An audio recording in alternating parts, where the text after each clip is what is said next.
हाँ, तो विद्यार्थियों, कल अपन ने अंकेक्षण का वर्गीकरण विभिन्न आधारों पर विस्तार से डिस्कस कर लिया था।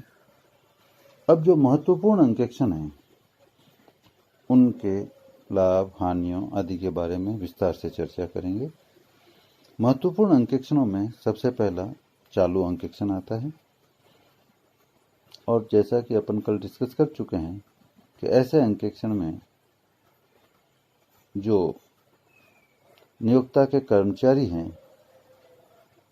उनके साथ अंकेक्षक का अच्छा तारतम्य होता है, और अंकेक्षक के कर्मचारी पूरे वर्ष कुछ समयांतर पर नियोक्ता के व्यापार के स्थान पर जाकर लेखों की जांच करते रहते हैं। ये मासिक, त्रैमासिक या पाक्षिक आधार पर आवश्यकता अनुसार किया जाता है। अपन ने ये भी डिस्कस किया था कि यह उन व्यापारिक संस्थाओं में अधिक उपयोगी है जहाँ व्यवहारों की संख्या अधिक हो, जैसे बैंक, बीमा कंपनी।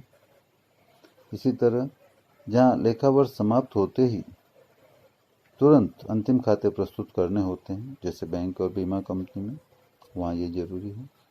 इसी तरह जहाँ आंतरिक निरीक्षण और आंतरिक नियंत्रण की संतोषजनक प्रणाली विद्यमान न हो, वहाँ चालू अंकेक्षण उपयोगी रहता है। जहाँ व्यापार बड़ा हो, मासिक, त्रैमासिक मतलब monthly and quarterly final accounts बनाए जाते हों, तथा जहाँ पिछले वर्षों में कपट या अनियमितताएं अधिक पाई गई हो, गहन जांच की आवश्यकता हो, वहाँ चालू अंकेक्षण उपयोगी रहता है। अब अपने को चालू अंकेक्षण के लाभ क्या क्या होते हैं उन्हें डिस्कस करना है। सबसे पहला लाभ है अशुद्धियों तथा गबन का शीघ्र पता लगना, early detection of errors and frauds.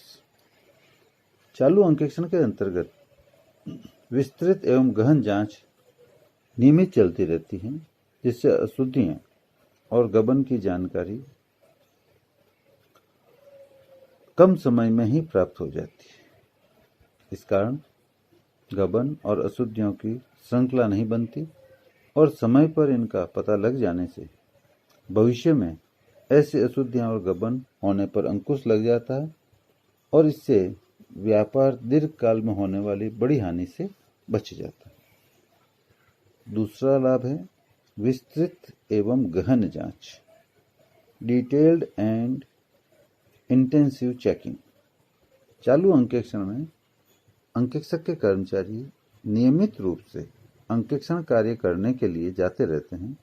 इससे वे व्यापार की नेचर, प्रकृति तथा अन्य क्रियाओं से पूर्ण परिचित हो जाते हैं, जिससे जांच का क्षेत्र विस्तृत और गहन हो जाता है। प्रत्येक कर्मचारी संबंधित अंकेक्षण कार्य में निपुण हो जाता है।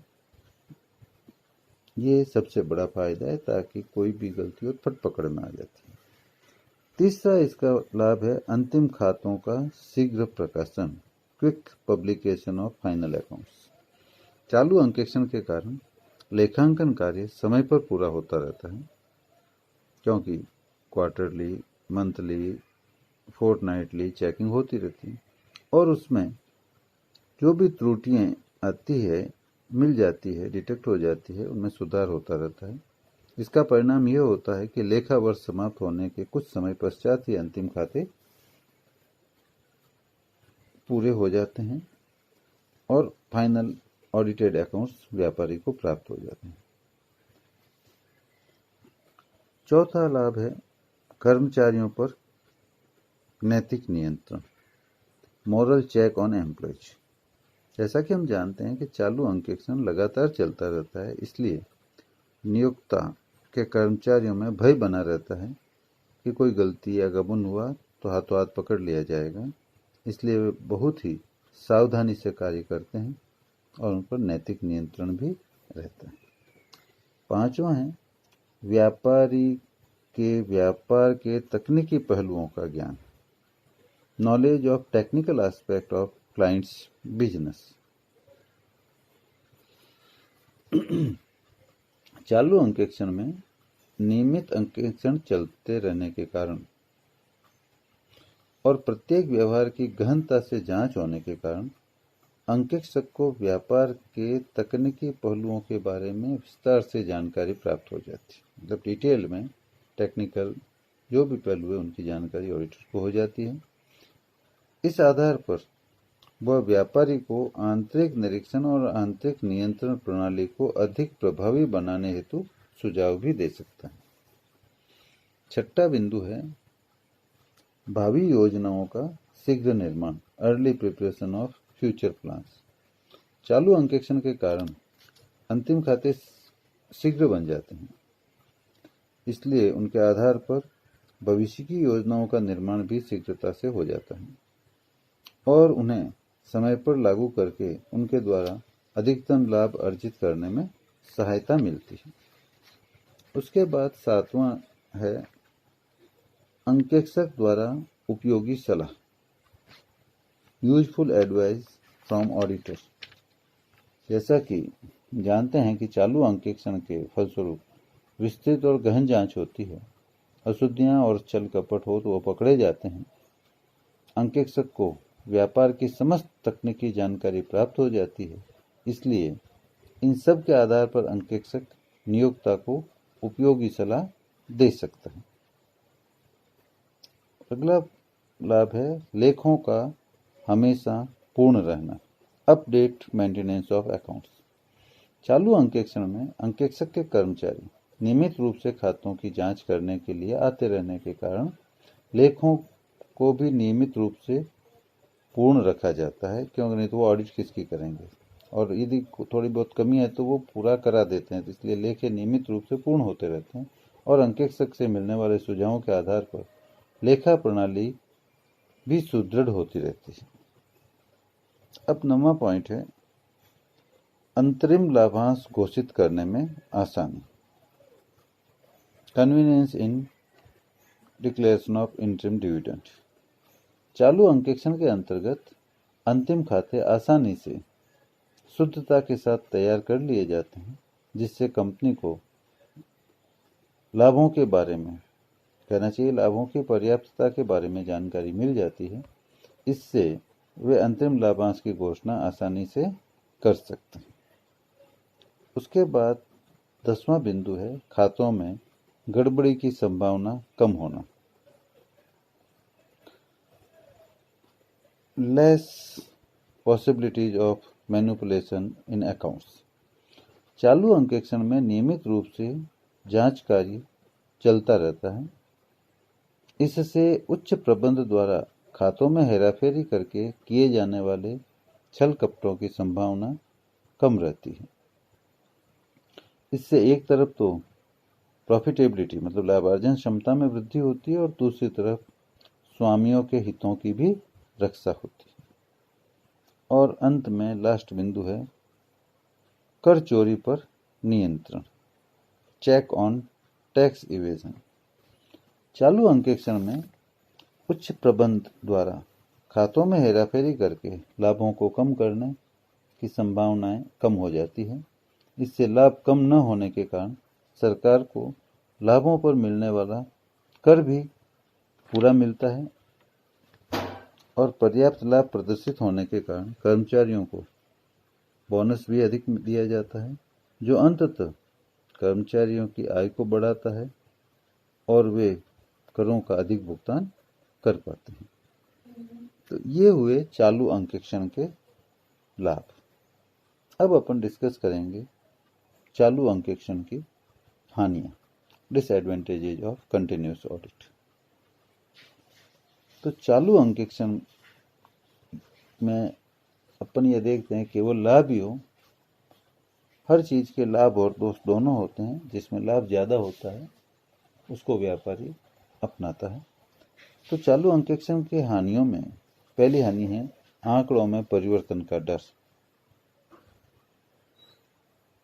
चालू अंकेक्षण में जो लेखे एक बार जांच लिए जाते हैं, सामान्यतया उनकी दोबारा जांच नहीं की जाती। ये इस मान्यता को ध्यान में रखकर किया जाता है कि उच्च प्रबंधक अंकेक्षित आंकड़ों में बिना अंकेक्षक को बताए या उसकी जानकारी के लाभों को कम या अधिक करने के लिए परिवर्तन नहीं करेंगे, और यदि ऐसा कर ले तो अंकेक्षक को ऐसे कपटों का पता नहीं लग पाता, इसलिए ये सबसे बड़ा दोष हो गया। दूसरी हानि है खर्चीली पद्धति, एक्सपेंसिव मेथड। चालू अंकेक्षण चूंकि वर्ष भर चलता है और गहनता से जांच होती है, इस कारण समय अधिक लगता है, इसलिए अंकेक्षक द्वारा फीस भी अधिक ली जाती है। अतः छोटे व्यापारियों के लिए चालू अंकेक्षण खर्चीला और अनुपयोगी सिद्ध होता है। ये अपन ने शुरू में ही कह दिया किसके लिए उपयोगी है। तीसरी हानि है कर्मचारियों पर नैतिक प्रभाव में कमी, lack of moral effect on employees. चालू अंकेक्षण में अंकेक्षक के जो कर्मचारी हैं वे बार बार आते हैं, इससे नियोक्ता के कर्मचारियों की उनके साथ दोस्ती होने की संभावना रहती है, और अंकेक्षक के कर्मचारियों की भी कमियां होती है कुछ, उसका उन एम्प्लॉयज को पता लग जाता है। इन सब कारणों से जो व्यापारी के कर्मचारी उन पर अंकेक्षण स्टाफ के नैतिक प्रभाव में कमी आती है और कपट की संभावना भी बढ़ती है। चौथा है कर्मचारियों के कार्य में बाधा, इंटरप्शन इन एम्प्लॉयज वर्क। चालू अंकेक्षण में अंकेक्षक के कर्मचारी बार बार अंकेक्षण कार्य करने के लिए आते रहते हैं और नियोक्ता के कर्मचारियों को उन्हें अंकेक्षण कार्य में सहायता करनी ही करनी पड़ती है, तो जिससे जो नियोक्ता के कर्मचारियों का नियमित कार्य होता है उसमें बाधा उत्पन्न होती है। ये एक हानि है। इसी तरह से पांचवी हानि है अंकेक्षण कार्य में बाधा। नियोक्ता के कर्मचारियों को पता होता है कि यदि त्रुटि रह गई तो जो अंकेक्षक नियमित आ रहा है वह ठीक कर देगा। इसी प्रकार उसे पता होता है कि अंतिम खाते वर्ष के अंत में बनेंगे, इसलिए नियोक्ता के कर्मचारी लापरवाही से कार्य करते हैं, जिससे लेखांकन कार्य समय पर पूरा न होने से अंकेक्षण कार्य में भी बाधा आती है। और छठी हानि है कार्य में शिथिलता, स्लैकनेस इन वर्क। अंकेक्षण में जो ये कंटिन्यूस ऑडिट है उसमें थोड़े थोड़े समयांतर से अंकेक्षक के कर्मचारियों को एक ही संस्था में एक तरह का कार्य बार बार करना पड़ता है, जिससे उनकी कार्य के प्रति रुचि भी कम हो जाती है और कार्य में शिथिलता आनी शुरू हो जाती है। अगला बिंदु है यंत्रवत कार्य, मैकेनाइज्ड वर्क। ये इससे मिलता जुलता ही है, क्योंकि जब अंकेक्षक का स्टाफ बार बार आता है और उसको एक ही तरह का कार्य करना पड़ता है तो उनकी रुचि कम हो जाती है, उसमें कार्य में शिथिलता भी आती है, और इस तरह जो काम है ऑडिटर का वो यंत्रवत कार्य के रूप में हो जाता है। तो अंकेक्षक के कर्मचारी अपने कार्य के प्रति उदासीन हो जाते हैं और लापरवाही से कार्य करते रहते हैं। ये भी इसका दोष है। अब आगे आता है चालू अंकेक्षण की जो हानियां हैं उनसे बचने के उपाय क्या है।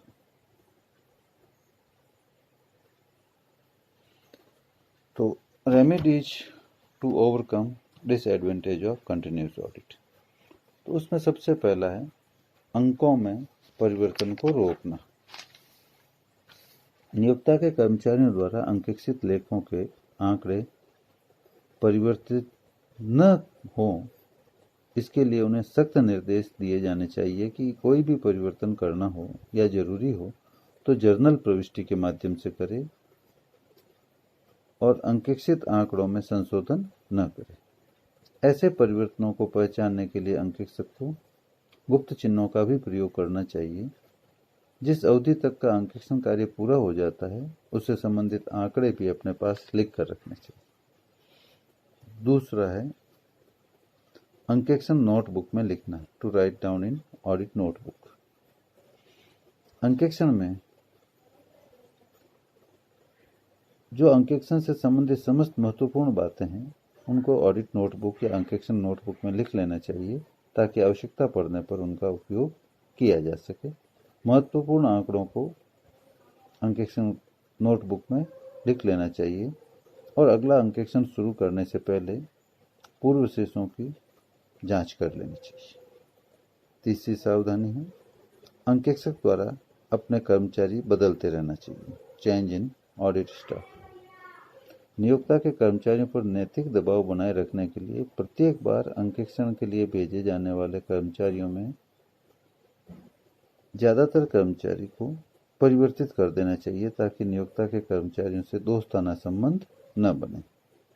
इसी तरह से चौथी सावधानी है, व्यवस्थित अंकेक्षण कार्यक्रम, साउंड ऑडिट प्रोग्राम। अंकेक्षक द्वारा व्यवस्थित अंकेक्षण कार्यक्रम बनाकर ही अपना कार्य प्रारंभ करना चाहिए ताकि कोई भी कार्य जांच होने से बचे नहीं, छूटे नहीं और कार्य भी व्यवस्थित ढंग से पूरा हो। जहां तक संभव हो सके अव्यक्तिगत खातों का अंकेक्षण वर्ष के अंत में ही करना चाहिए ताकि रोकड़ के छल कपट को रोका जा सके। विशेषकर रिटर्न अकाउंट्स मतलब वापसी खाते, क्रय वापसी, विक्रय वापसी, कटौती खाते, डिस्काउंट अकाउंट्स आदि पर विशेष निगाह रखनी चाहिए। अगला सावधानी का बिंदु है पुराने अंकेक्षित लेख देखना, to check old audited accounts. अंकेक्षक को आगे की अवधि का अंकेक्षण कार्य प्रारंभ करने से पूर्व एक सरसरी निगाह पुराने अंकेक्षण कार्य पर डालकर देख लेना चाहिए कि कहीं आंकड़ों में हेरफेर या अतिरिक्त प्रविष्टियों को तो नहीं जोड़ा गया है।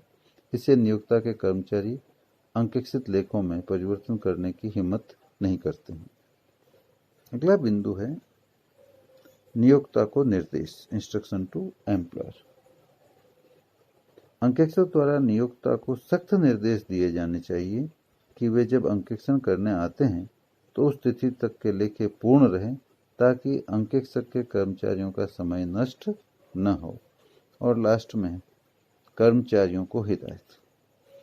नियोक्ता द्वारा अंकेक्षक से प्राप्त होने वाले सुझावों के आधार पर कर्मचारियों को अशुद्धियों, गबनों और कार्य के प्रति लापरवाही बरतने पर सख्त कार्रवाई करने के निर्देश देने चाहिए।